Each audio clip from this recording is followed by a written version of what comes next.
Hey, thanks for coming. This is sort of a continuation, this video is a continuation of the guy learning to teleport himself. So he writes back and says, well, I'm not sure if I'm supposed to do this. Okay, so there's doubt still.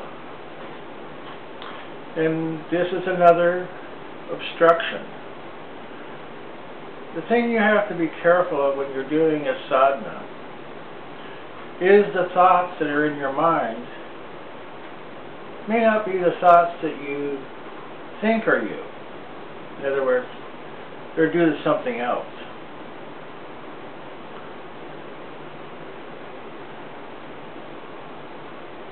The purpose really of doing an unusual sadhana that's outside the norm, in other words, learning to teleport.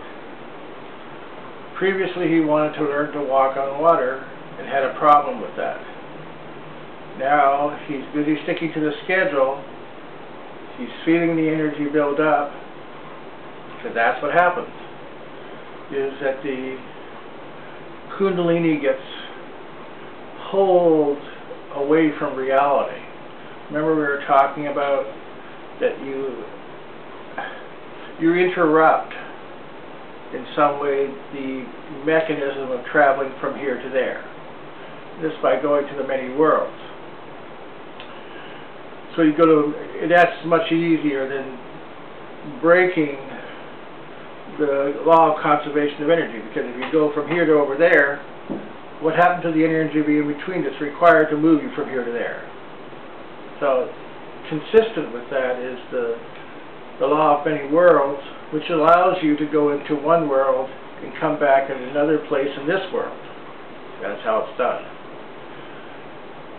Or that's the mental structure you take that makes it all happen.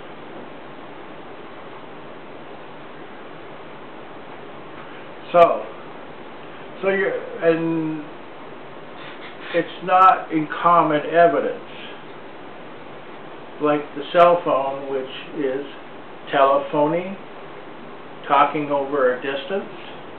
Okay, teleporting is moving over a distance. Okay. If you really want to see this, you should look at the mechanization of the powers. Okay.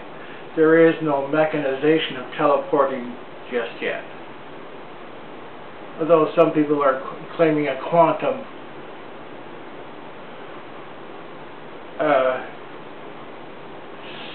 sort of on a very subatomic level of this happening, that they actually have experimental proof. Anyway, so but it's not in common usage.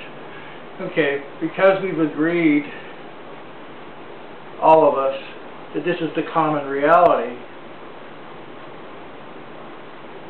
to have something outside the common reality means that the person who does that is also outside the common reality.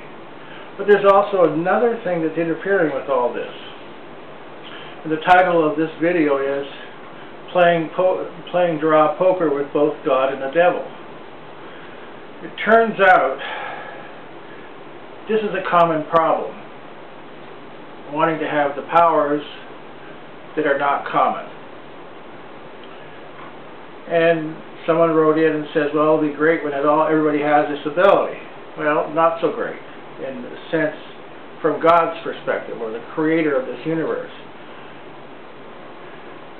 His experience is that 8 times before, he created a world, a universe, and the people in it acquired the powers like teleporting, and then went on and acquired all sorts of other things, and it became commonplace, and everybody realized, well, we're just energy anyway, and so they just materialized and dematerialized the universe at the same time.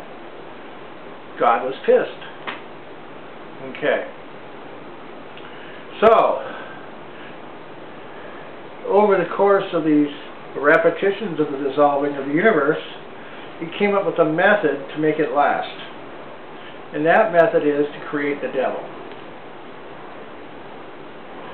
Okay, in Tibet, where they've been practicing this process of transformation for many centuries and have got it down pretty good, they're still pretty arrogant.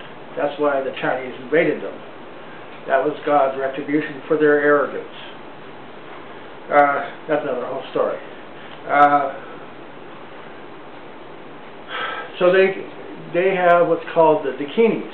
These are the women aspects of the forces in the universe that interfere with the students' attempt to transform themselves. So, when somebody comes along and says, I want to get a power, he enters into a game with both God and the devil. Because God wants people to advance, but not too quickly, and there's the devil that wants to stop everybody under the command of God. So, here you are as a student studying this, doing your 40-day sadhana, the energy is building up. Every day that passes, you're drawing another card from the deck.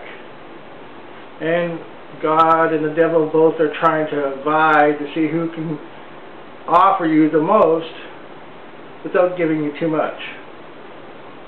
So there's this dynamic tension that shows up as mental problems, as strange things that happen. You should all take that as a sign that you're progressing. And the best you can do is keep doing it, because as you build up the power, the offering gets bigger. So you may not make it, but something's going to come out of it. And you're going to be a lot better off than you were before. That's the real reason to do a sadhana. Thank you.